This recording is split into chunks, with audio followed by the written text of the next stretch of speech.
दोस्तों नमस्कार, जय आरसीएम। पॉइंट ऑफ आरसीएम में एक बार फिर से आपका बहुत बहुत स्वागत है। जैसा कि इस चैनल का मकसद है कि हम पूरे हिंदुस्तान के पिकअप सेंटर का एड्रेस और वहां पर प्रोडक्ट की क्या है अवेलेबिलिटी उसके बारे में जानते हैं, ताकि आप उस एरिया में अपनी लिस्ट निकाल के अपनी प्रोस्पेक्टिंग करके अपने बिजनेस को बड़ा कर सकें। और अगर हम साथियों पूरे हिंदुस्तान में बिजनेस करना चाहते हैं, अपना नेटवर्क पूरे हिंदुस्तान में बढ़ाना चाहते हैं, तो पूरे हिंदुस्तान के पिकअप सेंटर का एड्रेस के बारे में हमें पता होगा तो हम वहां पे अपना जो बिजनेस है वो बड़ा कर सकते हैं। और आज हमारे लिए एक बहुत बड़ा दिन है, क्योंकि आज जो हमारे चीफ गेस्ट हैं वो आरसीएम के पिकअप सेंटर ऑनर तो है ही, साथ साथ आरसीएम बिजनेस के टेक्निकल अचीवर भी हैं। तो आज हम सर से बहुत कुछ सीखेंगे। आइए पहले हम सर की कुछ वीडियो प्रोफाइल देख लेते हैं।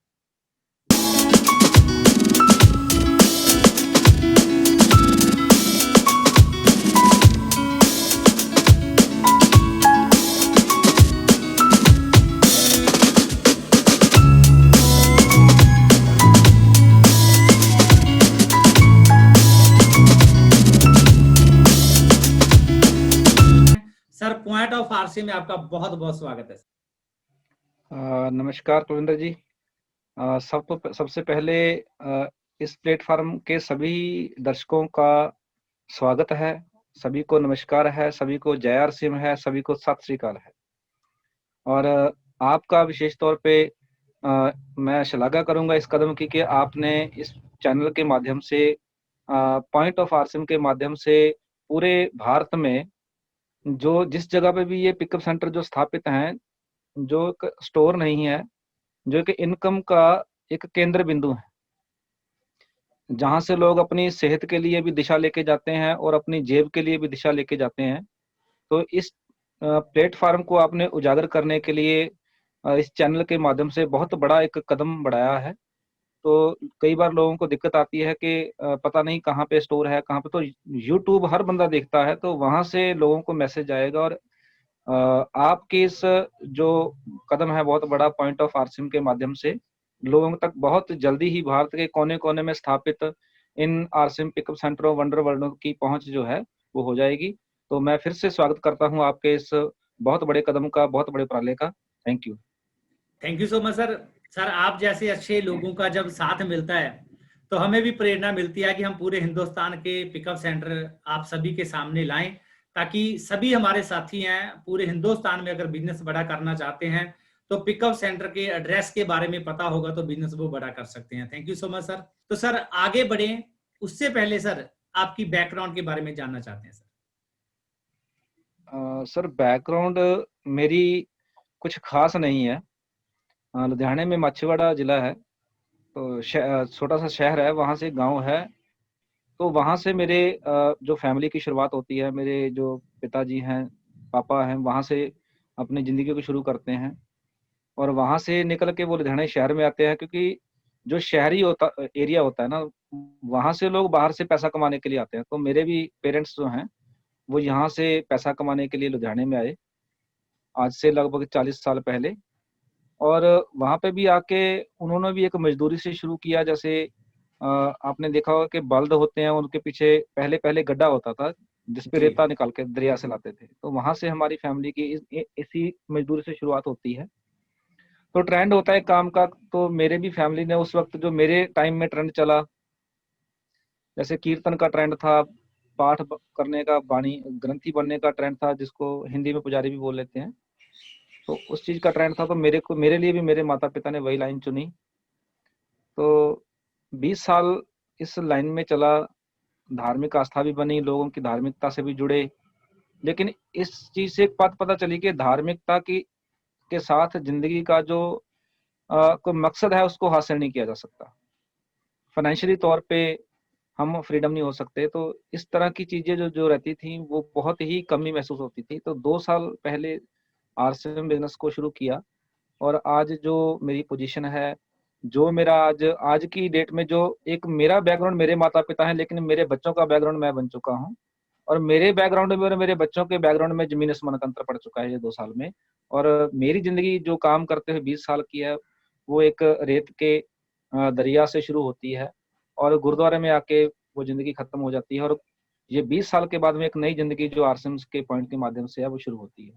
सर, इस चैनल का मकसद है कि हम पूरे हिंदुस्तान के पिकअप सेंटर का एड्रेस और वहां पर प्रोडक्ट की अवेलेबिलिटी के बारे में जानें। तो सर, लुधियाना में कौन सी जगह पे आप पिकअप सेंटर मैनेज करते हैं, पिकअप सेंटर का नाम क्या है और पिकअप सेंटर की प्रॉपर लोकेशन क्या है, ताकि हमारे जितने भी व्यूअर्स इस चैनल को देख रहे हैं, इस वीडियो को देख रहे हैं, वो वहां पे विजिट कर सके सर। वाहिगुरु के नाम से त्रोड़ पिंड में अपना जो पिकअप सेंटर है वो स्थापित किया गया है। तो इसमें जल्दी मैं थोड़ा डीपली एड्रेस भी ऐड करवाने जा रहा हूँ, ताकि प्रॉपर पूरी गाइडलाइन के साथ में बंदा यहाँ पहुंच जाए। तो यहाँ पे जब सानेवाल चौक पे आते हैं तो वहां से डेलो रोड की तरफ सड़क जाती है। तो डेलो रोड से जस्ट 2 किलोमीटर के आप दायरे में जाके एक रोड मुड़ता है त्रोड़ पिंड में। तो वहां से आप किसी को भी त्रोड़ पिंड पूछ सकते हो। और बिल्कुल मशहूर पार्क है त्रोड़ पिंड की, सब बहुत बड़ी पार्क है। तो पार्क के बिल्कुल सामने अपना पिकअप सेंटर है, कोई ढूंढना मुश्किल नहीं है। बस सानेवाल पहुंच गए, त्रोड़ पिंड पूछ लो, त्रोड़ पिंड पूछ के वहां से आप पार्क के सामने आ जाओ, वहां पे हम बैठे हैं आपके स्वागत के लिए। वाह सर, बहुत खूब सर। काफी सारे साथियों ने आपका एड्रेस जो है वो नोट किया। तो सर, इस पिकअप सेंटर पर प्रोडक्ट की अवेलेबिलिटी क्या रहती है? प्रोडक्ट का स्टॉक कितने का अवेलेबल रहता है सर? सर, मैंने जो स्टॉक है ये लगभग 2.25 लाख से शुरू किया था। अभी मेरे पास इसका स्टॉक 3 लाख के ऊपर है। और जो भी हमारे दोस्त फ्रेंड यहाँ पे आते हैं और बाहर से फोन करके अपने अपने लोगों को यहाँ भेजते हैं, आज तक कोई भी यहाँ से निराश नहीं गया है। चाहे वो एफएमसीजी में हो, चाहे वो कॉस्मेटिक में हो, चाहे वो कपड़े में हो, चाहे वो हर संजीवनी में हो, चाहे न्यूट्रिशन में हो, किसी भी चीज के लिए हमने किसी भी अपने साथी को, चाहे वो हमारे ग्रुप से है, चाहे बाहर के ग्रुप से है, चाहे बाहर स्टेट से बाहर के किसी हमारे दोस्त ने उनको कॉलिंग करके यहाँ भेजा है, किसी को भी हमने आज तक किसी प्रोडक्ट के लिए भी नाराज नहीं किया है। बहुत खूब सर। वाहिगुरु पिकअप सेंटर पर लगभग प्रोडक्ट की सभी तरह की अवेलेबिलिटी है और जितने भी साथी है वहां पे जा सकते हैं और अपने बिजनेस को वहां पे बड़ा कर सकते हैं और अपना नेटवर्क वहां पे बढ़ा सकते हैं। बहुत खूब सर, बहुत बढ़िया सर।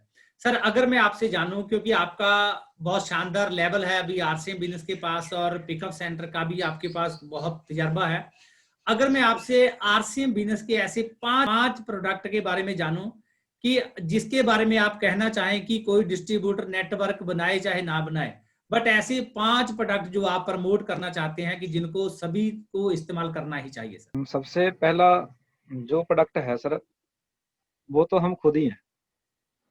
सबसे पहले खुद को प्रमोट करना बहुत जरूरी है, क्योंकि लोग यहाँ पे खुद को ही आगे करने से कतराते हैं, झिझक जाते हैं। तो आरसीएम के प्रोडक्ट की बात करें तो सबसे पहला जो प्रोडक्ट है वो कपड़ा है सर जी। वो बात अलग है कि लोग कभी कभी लेते हैं, लेकिन कपड़ा जो है ना, जब हमारे तन के बाहर से जब टच करता है ना सर, मैंने जो पहली बार इसकी बनियान पहनी थी ना सर, ऐसा लगा था कि जिंदगी में पहली बार पहन, बाहर लगाने कपड़े की ऐसी क्वालिटी है सर। उसके बाद में जो हमारी सेहत के लिए सबसे बेस्ट प्रोडक्ट है सर, वो हेल्थ गार्ड, आरसीएम का हेल्थ गार्ड ऑयल है, कुकिंग ऑयल। क्योंकि कुकिंग ऑयल एक ऐसी चीज है जिसको अलग से पैसा खर्च करने की जरूरत नहीं है। नंबर एक तो लोगों के घर में पहले से कुकिंग ऑयल आ रहा है, बहुत सारी कंपनियों का आ रहा है। सरसों का तेल तो एक होता है, लेकिन बनाने वाली अलग अलग कंपनियां हैं। तो यहाँ से मैं यही बात बोलूंगा कि जो खाने में जो प्रोडक्ट है वो आरसीएम का जो कुकिंग ऑयल है हेल्थ गार्ड, उसको सभी को मैं प्रमोट करता ही करता हूँ। कुछ भी वो हेल्थ के लिए भी कोई आता है ना सर, तो मैं उसको भी बोलता हूँ कि कुछ न्यूट्रिशन देना है, कुछ भी देना है, तो साथ में हेल्थ गार्ड तो जरूर मैं उसको करता हूँ कि इसके साथ में आपके पेट की जो आंतड़ी है उसकी सफाई होगी। उसके बाद में दूसरा जो प्रोडक्ट आ जाता है वो हमारे घर में जो रेगुलर है वो है चाय पत्ती। तीसरा, पहला कपड़ा हो गया, हाँ तीसरा सर। उसके हाँ बाद हेल्थ तीसरा कार्ड सर। हो गया और तीसरा जी। तीसरा सर चाय पत्ती हो गया। तो चाय पत्ती को हम दो तरह से प्रमोट करते हैं। एक तो इसको दूध के बिना पीना है सुबह सुबह खाली पेट, और उसके बाद में आप दिन में दूध की चाय भी ले सकते हो बना के। लेकिन जो दूध के बिना चाय पत्ती हम लेते हैं ना सर, उसके साथ में भी हमारी जो पेट की आंत की सफाई होती है, और ये बहुत बड़ा काम है चाय पत्ती का अपने आप में। मार्केट की कोई भी चाय पत्ती ऐसा काम नहीं करती है। तो चौथा प्रोडक्ट जो है सर वो हमारा है न्यूट्रिशन।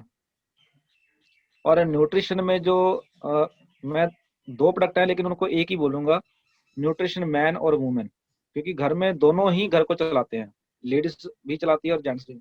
जेंट्स घर के बाहर चलाते हैं, बाहर से चलाते हैं घर को, और लेडीज घर के अंदर से चलाती हैं। तो दोनों की हेल्थ जो है अच्छी होनी चाहिए। तो उसके बाद में न्यूट्रिशन मैन और न्यूट्रीचार्ज मैन और न्यूट्रीचार्ज वुमेन जो है, मैं इसको सबको प्रमोट करता हूँ, क्योंकि इसका संबंध किसी दवाई से नहीं है, किसी बीमारी से नहीं है।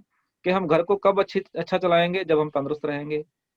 जब बीमार हो गए तब तो हमें डॉक्टर या अस्पताल नजर आएगा ना, तो हम उस बीमारी की हालत में ना पहुंचे। तो इसलिए हमें 10 से 12 रुपए का खर्चा जो हमारी सेहत के ऊपर सर्विस के लिए करना है डेली का। तो जिन लोगों ने भी 2 साल में ये प्रोडक्ट यूज किए हैं सर, तो वो आज अपनी लगभग 80% दवाइयां भी छोड़ चुके हैं, और नए लोग जो हैं उनकी सलाह मान के आगे बढ़ रहे हैं। क्योंकि सेहत सबको अपनी प्यारी होती है, जेब पैसा आना ना आना वो अलग मैटर है, लेकिन सेहत सबको प्यारी होती है। तो उसके बाद में जो 5वां प्रोडक्ट है सर, वो 5वां प्रोडक्ट मैं इसका गुड डॉट का जो वेजिटेरियन बाइट्स है उसको प्रमोट करता हूँ सर। क्योंकि हम लोग देखते हैं कि एक तरफ तो हम बीमारियों को खत्म करने की या ठीक करने की बात करते हैं, लेकिन कुछ लोग समाज में जो नॉन वेज खाते हैं सर, तो एक तरफ तो लोग कोलेस्ट्रॉल से बीमार हैं, बीपी से वो बीमार है, लेकिन दूसरी तरफ वही लोग मांस का सेवन भी बहुत ज्यादा मात्रा में करते हैं। लेकिन उसका विकल्प आज तक पूरी भारत में कहीं पे भी नहीं है। तो आरसीएम ने पहली बार भारत में वो विकल्प लेके आई, पहली भारत की ऐसी कंपनी है, एक संस्था मैं इसको बोलता हूँ, क्योंकि जो दूसरों का ख्याल करती है, जो दूसरों को साथ लेके चलती है, उसको संस्था बोला जाता है, कंपनी नहीं बोला जाता है। तो हमारी संस्था ने वो इस दिशा में बहुत बड़ा कदम उठाया है, जिसका गुड डॉट वेजिटेरियन बाइट हमें दिया है। जो लोग मांस का सेवन करते हैं उनको बहुत जल्दी कोलेस्ट्रॉल की प्रॉब्लम हो जाती है, अटैक का खतरा उनको रहता है, ब्लड प्रेशर उनका कम नहीं होता है। तो ये वेजिटेरियन बाइट्स की वजह से वो लोग अपनी सेहत को मांस के साइड इफेक्ट से बचा सकते हैं, और अपनी जो सेहत का जो जीभ का स्वाद है उसको भी पूरा कर सकते हैं, क्योंकि टेस्ट में बिल्कुल सेम है। तो 5वां प्रोडक्ट मेरा ये गुड डॉट है, बाइट्स है। तो ये 5 प्रोडक्ट सर मैं बिल्कुल से प्रमोट करता हूँ, हर किसी को प्रमोट करता हूँ, और सेल भी खूब है सर इनकी। बहुत खूब सर, बहुत बढ़िया तरीके से आपने सर 5 प्रोडक्ट के बारे में जानकारी दी और पूरा एक्सप्लेन किया कि 5 प्रोडक्ट की क्या क्या खासियत है। बहुत बढ़िया। तो सर अभी वाहिगुरु पिकअप सेंटर की एवरेज सेल क्या रहती है और आपका क्या टारगेट है कि सेल को कहां तक लेके जाने का सर, और उसके लिए आप कौन से उपराले करते हैं, क्या आप प्रयास करते हैं सर? सर जब मैंने इसको शुरुआत किया तो मैंने अपने घर से, क्योंकि मैं गुरुद्वारे में ड्यूटी करता था, तो उस वक्त मेरे अपलाइन सरदार सतवंत सिंह जी, तो वो गुरुद्वारे में मिलने आए मेरे को और बताया इसके बारे में। तो मैं आज जो अपनी दुकान की ओपनिंग हम करते हैं, तो उस वक्त मैंने, ये तो अभी ट्रेंड चला, उस वक्त ऐसे कोई बात नहीं थी। तो मेरे को तनख्वाह मिली 5,000 रुपया। मैं 5,000 का प्रोडक्ट उठा लाया वहां से, ढोलेवाल पिकअप सेंटर से 5,000 का उठा लाया। उसमें से मेरे को फीस देनी थी स्कूल की, लेकिन मैंने फीस नहीं दी। तो वहां से प्रोडक्ट उठा के लाया। उस दिन सर को बुलाया, अपने कुछ कमेटी वाले लोगों को बुलाया, कुछ लोग संगत में से बुलाया, तो 10-12 लोग इकट्ठे हो गए। तो उनको जब इनकी क्वालिटी के बारे में बताया, तो जितनी मैंने फीस देनी थी स्कूल में बच्चे की, उससे ज्यादा का प्रोडक्ट वहीं सेल हो गया, मेरे पास पैसा फिर से वापस आ गया। और फिर उस पैसे को मैंने स्कूल की फीस भरा, लेकिन वो पैसा मेरे को 10% एक्स्ट्रा दे गया, क्योंकि वो प्रोडक्ट में पड़ चुका था, बढ़ गया पैसा मेरा। तो वो 5,000 के से शुरू किया, तो लोगों को क्वालिटी अच्छी लगी, बातचीत अच्छी लगी, तो धीरे धीरे 5,000 से 10,000 की सेल हो गई, 20,000 की हो गई, 50,000 की हो गई, 60,000 की हो गई। जब इस तरह सेल बढ़ने लगी तो मेरे को दिक्कत ये आने लगी कि सामान दूर से लाने के लिए मेरे को थोड़ा चैलेंज आने लगा, क्योंकि गुरुद्वारे की ड्यूटी थी, जिम्मेदारी थी वहां पे, तो टाइम निकालना मुश्किल हो गया। तो फिर मैंने कुछ लोगों से बात की, दोस्तों से बात की कि अगर आप पिकअप सेंटर से स्टोर लेना चाहते हो तो ग्राहक हैं यहाँ पे, आपका सामान प्रोडक्ट मूव होगा। लेकिन यहाँ पे चैलेंज क्या आ रहा था कि यहाँ पे पहले भी कुछ एक्टिविटी ऐसी हो चुकी थी कि लोग कुछ नेगेटिव ज्यादा हो चुके थे। तो लेकिन फिर ये जिम्मेदारी मैंने खुद लेनी शुरू की, क्योंकि अंदर भरोसा एकदम से हो चुका था, 101% हो चुका था। तो ये जिम्मेदारी मैंने खुद से लेनी शुरू की।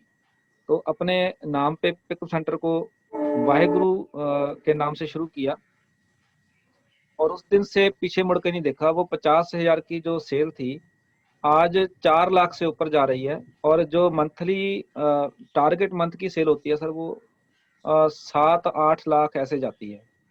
और अभी तक जो पिकअप सेंटर की जो ईयरली सेल है जो अभी 31 मार्च को क्लोजिंग होगी तो ये लगभग 60 लाख से ऊपर होगी।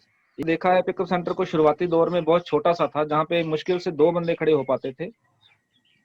तो आज जो पिकअप सेंटर है उसमें लोग देख रहे हैं कि इसको मैंने कैसे बढ़ाया, बड़ा किया और अभी अगले 1 साल में इस सेंटर को वंडर वर्ल्ड पे लेके जाने का मेरा टारगेट है। तो सर आपका बड़ा अच्छा तजर्बा है, आपका एक अच्छा लेवल है और काफी अच्छे समय से, लंबे समय से आप पिकअप सेंटर मैनेज करते हैं।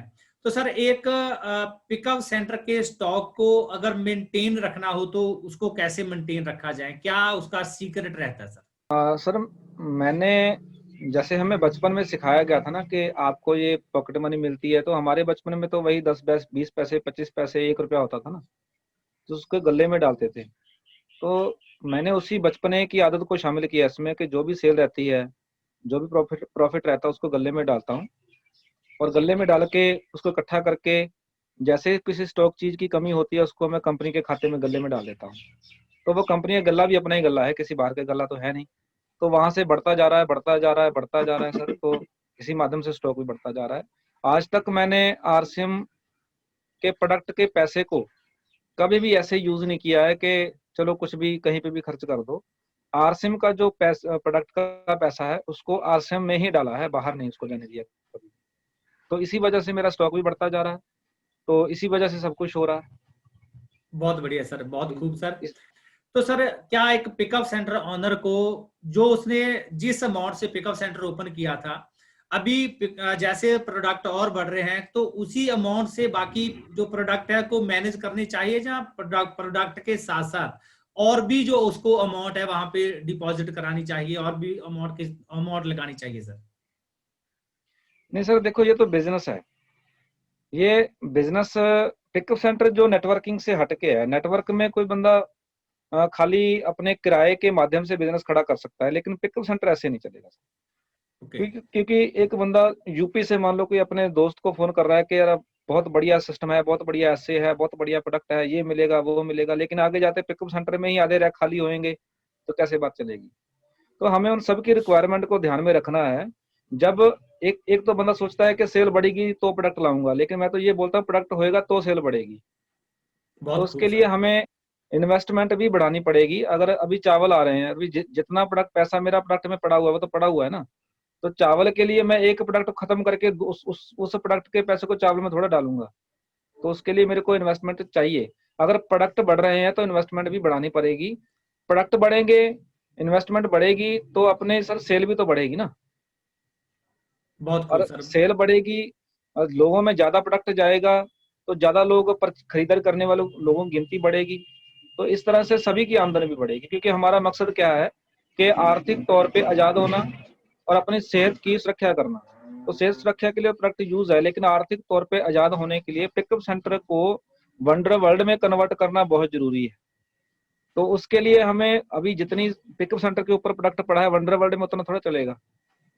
तो अभी मेरे को पता है कि हमारी अपलाइन है सरदार सतवंत सिंह जी, उनका भी पिकअप सेंटर छोटा सा था, लेकिन जैसे ही उन्होंने उसको वंडर वर्ल्ड में कन्वर्ट किया, लेकिन उनकी सेल 3 लाख से सीधा 10 लाख पे चली गई 2-3 महीनों में। तो वहां पे सब कुछ बड़ा हुआ, पिकअप सेंटर भी बड़ा हुआ, स्टोर भी बड़ा हुआ, इन्वेस्टमेंट भी बढ़ी, लेकिन सेल भी बढ़ी। और सेल क्यों बढ़ी? क्योंकि जब लोग आए उनको उनकी जरूरतों का सामान एक ही जगह पे मिलना शुरू हो गया तो सेल ऑटोमेटिकली बढ़ गई। तो इसीलिए इन्वेस्टमेंट का भी बढ़ना बहुत जरूरी है मेरे बहुत मेरे जी, हिसाब से। बहुत खूब सर, आपने बहुत अच्छा मैसेज दिया कि अगर हमने अपनी सेल को बढ़ाना चाहते हैं तो हमें साथ साथ इन्वेस्टमेंट भी बढ़ानी पड़ेगी। और बहुत खूब आपने मैसेज दिया कि अगर प्रोडक्ट होंगे तो सेल बढ़ेगी और पहले प्रोडक्ट आएंगे तभी प्रोडक्ट सेल होंगे। तो बहुत अच्छा आपने मैसेज दिया सर। सर समटाइम हम देखते हैं कि बहुत बार जो पिकअप सेंटर है वो बड़ी तेजी से खुलते हैं और बहुत बार जो देखते हैं कि 6 महीने पहले, 1 साल पहले जहाँ पे पिकअप सेंटर था बट अभी वहां पे पिकअप सेंटर नहीं है और लोग कहते हैं कि जहां पे भी पिकअप सेंटर ओपन हुआ था और वो आज पिकअप सेंटर बंद है। तो सर, पिकअप सेंटर के बंद होने के पीछे आप क्या कारण मानते हैं कि पिकअप सेंटर जितनी तेजी से खुलते हैं और फिर बंद हो जाते हैं, तो क्या कारण आप मानते हैं सर? सर, इसका कारण मैं ये मानूंगा कि कुछ ख्याल होते हैं, कुछ सभी तरह के लोगों में कुछ कुछ ऐसे ख्याल होते हैं कि बिना कुछ किए मिल जाए, ऐसे कुछ ख्याल होते हैं और सभी लोगों में होते हैं। तो कुछ ऐसे ख्याल वाले लोग कभी कभी ना लोगों को देखते हैं कि इसके पास पैसा बहुत है, अगर ये पैसा यहाँ पे लगा दे और स्टोर खोल ले तो बहुत बढ़िया, मेरे को सुविधा मिल जाएगी और मेरा बिजनेस बढ़ जाएगा। तो सबसे पहले मैं ये बात बता दूं कि अगर कोई नेटवर्कर कर रहा है और वो ये सोच रहा है कि पिकअप सेंटर खुल जाएगा मेरी डाउन में और मेरा बिजनेस बढ़ जाएगा, तो ऐसा नहीं होगा। क्योंकि पिकअप सेंटर एक प्रोडक्ट की अवेलेबिलिटी का पॉइंट है, वहां से सभी ग्रुप के लोग अपना प्रोडक्ट, चाहे वो कहीं पे भी उनका ग्रुप स्थापित है, तो उनको वहां से प्रोडक्ट लेने की सुविधा है। लेकिन जिसने पिकअप सेंटर खुलवाया या खोला, उसको नेटवर्क के माध्यम से वो चीज नहीं है कि वो सोच के बैठा है कि 10 लाख की सेल पिकअप सेंटर की हो जाएगी तो मेरा बिजनेस 10 लाख का बढ़ जाएगा। तो कुछ ऐसे लोग ख्याल लेके आते हैं, वो सोचते हैं कि यार इसका पास पैसा है तो लगवा दो इसको, जानकारी कुछ नहीं दिया, बताया कुछ नहीं, मार्जिन के बारे में कुछ नहीं बताया, तो बस मोटिवेशन टॉक देके उसको पिकअप सेंटर खुलवा दिया। कुछ तो ये चीज होती है कि उसको जानकारी प्रॉपर ना देने की वजह से भी वो लोग नेगेटिव हो जाते हैं, कि जो सोचते हैं कि मैंने 10 लाख लगा दिया और 10 लाख का अगर मेरे को 2% भी आता है तो 20 हजार बनेगा, लेकिन वो तो सेल के हिसाब से आएगा ना। तो ऐसा होता नहीं है। जब मैंने शुरू किया, मैं भी बोल रहा हूँ कि मैंने भी 4-5 महीने जोर लगाया, तो जब सेल बढ़ी तब मैंने पिक सेंटर लिया और पहले नेटवर्क बनाया। तो लोग नेटवर्क के ऊपर काम नहीं करते हैं, तो कुछ लोग ऐसे इन्वेस्टमेंट के ऊपर खाली काम करना शुरू कर देते हैं, तो वहां पे रिजल्ट नहीं आता है। और दूसरा सर ये है फैमिली बिजनेस। तो सबसे पहले हमें इसको, अपनी फैमिली को इसमें इन्वॉल्व करना पड़ेगा। आप कुर्सी के ऊपर बैठ के ग्राहक की वेट करोगे, ऐसा नहीं चलेगा। सर मैंने पहले बोला कि जो दो चीजें होती हैं, एक लेडीज होती है, एक जेंट्स होता है, दोनों हस्बैंड वाइफ हैं। तो पहले भी हम जो काम करते हैं उसमें भी हस्बैंड बाहर काम करते हैं, वाइफ घर को संभालती है। तो आप अपनी वाइफ को इसमें शामिल करें, अपने बच्चों को शामिल करें, उनको इसके सिस्टम के बारे में जानकारी दें, बिलिंग कैसे होती है, स्टॉक कैसे चेक किया जाता है, कैसे हर चीज को मेंटेन करना है पिकअप सेंटर को। तो उसकी जिम्मेदारी अपने परिवार को, बच्चों को दें। उसके बाद में आप फील्ड में जाके लोगों को प्रोडक्ट के बारे में जानकारी दें। और ये दोनों चीजें जिन लोगों ने की हैं सर, आज एक भी ऐसा पिकअप सेंटर मेरे को दिखा दो कि दोनों, पूरी फैमिली जो इस बिजनेस में इन्वॉल्व है, एक भी पिकअप सेंटर ऐसा आप दिखा दो जो बंद हुआ हो। वही बंद हुए हैं जिनको बड़ी बड़ी बातें करके लोगों का पैसा लगवा दिया, लेकिन उनको जानकारी नहीं देने की वजह से उनका परिवार वो शामिल नहीं हुए, वही पिकअप सेंटर बंद होते हैं। लेकिन जो पूरी फैमिली के तौर पे शामिल है, वो आप एक भी पिकअप सेंटर ऐसा मेरे को दिखा दो। मैंने 2 साल में इस पिकअप सेंटर को मूव किया है। मेरी बेटी है, 13 साल की है सर। हर बिल को, हर एक तरह के कस्टमर को वो फेस करती है, हर तरह के वो हमारा जो स्टॉक है उसको मेंटेन करती है। जो भी, मैं बाहर रहता हूँ, फील्ड में रहता हूँ, तो मेरी बेटी है, 13 साल की है, 7वीं पढ़ती है, तो पूरा पिकअप सेंटर वो संभालती है। एक तरह से वो ओनर है, उसका नाम संगत प्रीत है। तो वो पूरा मेंटेन करती है, पूरा स्टॉक वो मेंटेन करती है। मेरा काम सिर्फ 2-3 दिन के बाद में जो प्रोडक्ट स्टॉक में नहीं है उसको अवेल कराना है, बाकी सारी चीजें वो संभालती है। तो फैमिली के साथ में जो पिकअप सेंटर चल रहे हैं, तो उनके लेवल आरसी में भी बढ़ रहे हैं और पिकअप सेंटर भी बंडर वर्ल्ड की तरफ बढ़ रहे हैं उनके। तो ये कारण है मेरे नहीं, कहने से। बिल्कुल बिल्कुल, बहुत खूब सर आपने बताया कि जब भी पिकअप सेंटर किसी का खुलाना हो तो अकेले मोटिवेशन से नहीं खुलाना, और उसको पहले हम नॉलेज दें। और मेरा इसमें एक और मैं ऐड ऑन करना चाहता हूं कि सर, कि अगर पिकअप सेंटर हम कहीं खुलवाना चाहते हैं तो पहले उस डिस्ट्रीब्यूटर को प्रॉपर जानकारी होनी चाहिए, वो अच्छे तरीके से आरसीएम के प्रोडक्ट की समझ रखता हो। और अभी जो कंपनी की तरफ से डिस्प्ले वाल, अभी काम इसके ऊपर चल रहा है, अगर वो पहले कुछ समय तक डिस्प्ले वाल के ऊपर काम करे और अपना वहां पे नेटवर्क बनाए, बाद अगर पिकअप सेंटर का फैसला ले तो वो लंबे समय तक चल सकता है। बहुत खूब सर। बिल्कुल सर। और साथ में आपने बहुत अच्छा मैसेज दिया कि जब भी पिकअप सेंटर को हम सेल बड़ी करना चाहते हैं, अपना नेटवर्क बड़ा करना चाहते हैं, तो फैमिली की इसमें बहुत ज्यादा सपोर्ट है। तो कुछ समय पहले हमारा एक इंटरव्यू था सर इसी चैनल के ऊपर, जलंधर में पिकअप सेंटर था। और उस पिकअप सेंटर की आज बहुत अच्छी सेल है, और उसमें भी हमें एक मैसेज मिला कि अगर पिकअप सेंटर की सेल को आगे बढ़ाना है तो फैमिली की इन्वॉल्वमेंट बहुत ज्यादा जरूरी है। तो बहुत खूब सर आपने इसके बारे में बताया सर। और सर अगर एक न्यू डिस्ट्रीब्यूटर वो कुछ समय से आरसीएम बिजनेस में जुड़ा है, उसने प्रोडक्ट भी अच्छे लगते हैं, उसने मीटिंग भी देख ली, सेमिनार भी देख लिया, वो आरसीएम की समझ भी रख रहा है, बट वो अभी पिकअप सेंटर लेना चाहता है सर, तो किन बातों का वो ध्यान रखे और उन बातों को ध्यान में रख के ही वो पिकअप सेंटर का डिसीजन ले सर? तो डिस्प्ले वाल आईडी को पहले वो करे, क्योंकि इसमें जो पिकअप सेंटर की सभी चीजें हैं वो सभी दी गई हैं, सभी ऑप्शन दिए गए हैं इसमें। तो इसको मेंटेन करे, उसके बाद में जैसे जैसे वो इसके साथ जुड़ता जाएगा उसका प्यार बढ़ता जाएगा, क्योंकि आरसीएम का पिकअप सेंटर प्यार से चलता है। तो जैसे जैसे उसका प्यार बढ़ता जाएगा तो अपने आप उसको पता चल जाएगा कि यहाँ पिकअप सेंटर की जिम्मेदारी कैसे संभालनी है, कैसे चलाना है इसको। तो सर पिकअप सेंटर की सेल बढ़ाने में मीटिंग सेमिनार का क्या सहयोग है, कितनी इंपॉर्टेंस है मीटिंग और सेमिनार की सर? सर ये बहुत बढ़िया आपने बात की सर। जहाँ पे भी सर लोग कोई बोलता है ना कि पिकअप सेंटर वहां था खुल के बंद हो गया, तो जिसने बंद किया आप उससे मिलो एक बार सर, उससे आप प्लान लिखवा के लो। क्या आप मेरे को प्लान लिख के दे सकते हो? तो मैं गारंटी देता हूँ सर, वो प्लान का एक गोला भी नहीं बना पाएगा सर। तो अगर उसको प्लान ही दिखाना नहीं आता सर, तो इसका मतलब कोई मीटिंग हुआ ही नहीं वहां पे, उसने कोई मीटिंग किया ही नहीं सर। तो हमने सर जो मीटिंग, मैंने जैसे बोला कि मैंने अपने घर में जब पहली बार 5,000 का सामान लेके आया तो मेरे लिए 5,000 नहीं था, वो 5 लाख था सर। तो मैंने वहीं से मीटिंग शुरू किया और मेरे आज तक जो बिजनेस बढ़ा है वो मीटिंगों से ही बढ़ा है। और आज जो मीटिंगों से सेमिनार की शुरुआत होने जा रही है वो सर मीटिंगों की वजह से होने जा रही है। आज भी हम होम मीटिंग, ग्राउंड वर्क में मेरा जो विषय है ना, जो मेरा मनपसंद विषय है वो मेरे लिए, और मैं अपनी पूरे टीम में ग्राउंड वर्क के लिए जाना चाहता हूँ। तो ये है कि होम मीटिंग ग्राउंड वर्क में अगर जाके की जाए, वहां से उसको होम मीटिंग में, वीकली मीटिंग में तब्दील किया जाए, तो वो अपने आप सेमिनार में कन्वर्ट हो जाएगा। और सबसे बड़ा बात यही है कि अगर एक पिकअप सेंटर है, वहां पे आप उसके आसपास होम मीटिंग की गिनती बढ़ा देते हो, तो सर आपका बिजनेस एक पिकअप सेंटर के माध्यम से लाखों का बिजनेस आ सकता है। बहुत खूब सर। तो आपने कहा कि अगर पिकअप सेंटर की सेल बढ़ानी है तो वहां पे वीकली मीटिंग का होना अनिवार्य है, वहां पे मीटिंग रहेगी, सेमिनार होगा, तो पिकअप सेंटर की जो सेल भी बढ़ेगी और पिकअप सेंटर ऑनर को भी बहुत ज्यादा इसके प्रति जो नॉलेज मिलेगी। हाँ सर, वीकली मीटिंग से पहले यहाँ पे कि जो वहाँ पे जो लीडर हैं, वहाँ पे जो जी। अभी वाइटल अचीवर हैं वहाँ पे, हम्म। तो वो होम मीटिंग सिर्फ जरूर करे ग्राउंड वर्क पे जाके। जो ग्राउंड वर्क पे होम मीटिंग होगी तो उसको वीकली मीटिंग में भी, जैसे 7 दिन में 7 लोगों को मिले, तो 7 लोगों को ये बता दें कि हमारी एक एजुकेशन क्लास लगने जा रही है इस दिन में, तो 7 लोग वहाँ पे इकट्ठा हो गए ना सर। तो वहाँ पे थर्ड पार्टी को बुला के जब वीकली मीटिंग किया जाएगा तो डेफिनेट वहाँ पे कामयाबी आएगी आएगी, सक्सेस आएगा ही आएगा।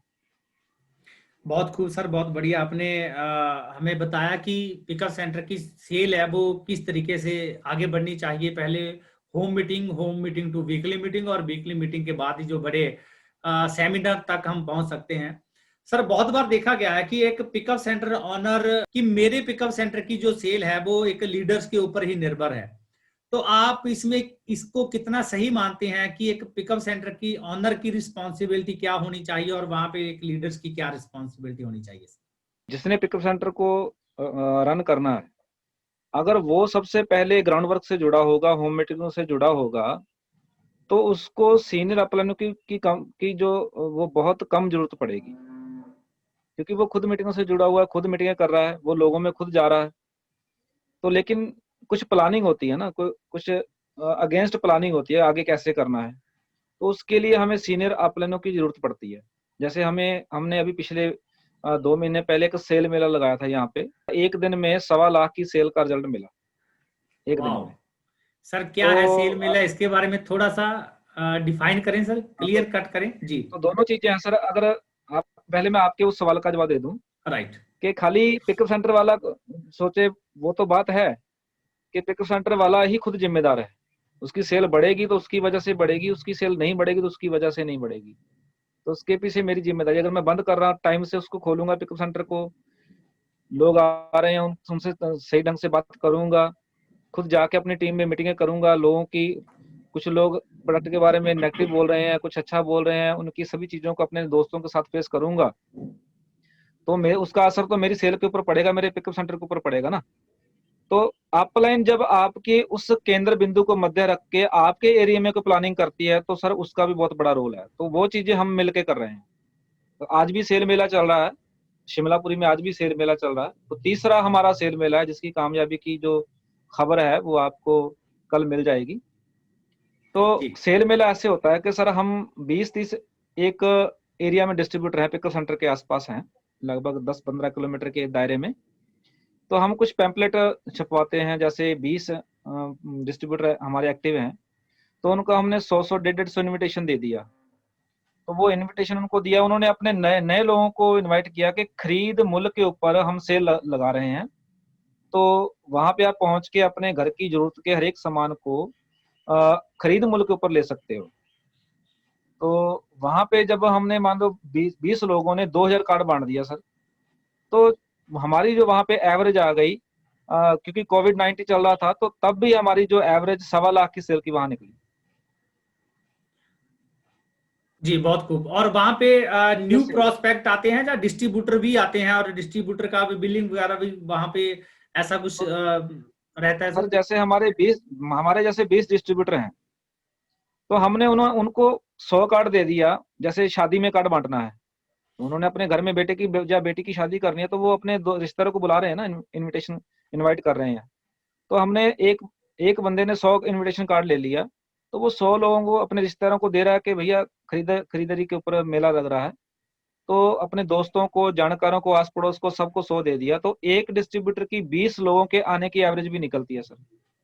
और वहां से हमने कुछ उनको गिफ्ट रख दिया कि 1000 रुपए की खरीदारी के ऊपर आपको ये गिफ्ट मिलेगा, पानी की बोतल दी जाएगी, ऐसे ऐसे कुछ हमने 5000 के ऊपर रख दिया। तो ऐसे गिफ्ट भी रख दिए। जिन्होंने 800 की खरीदारी की उनको बोला कि 200 की और कर लो, आपको गिफ्ट मिल जाएगा। किसी ने 2500 की कर ली, उनको बोल किसी ने 2000 की कर ली, उसको बोला 2500 की कर लो, आपको गिफ्ट मिल जाएगा। तो इस तरह से लोगों में उत्साह इतना ज्यादा था। आ, आने वाले लोगों की गिनती कम थी, 2000 लोग नहीं आए, 150-200 लोग आए, क्योंकि एवरेज आपको पता है, लाफ एवरेज हमेशा आती है। लेकिन 150-200 लोगों के वजह से जो हमारी सेल 1.25 लाख के करीब चली गई।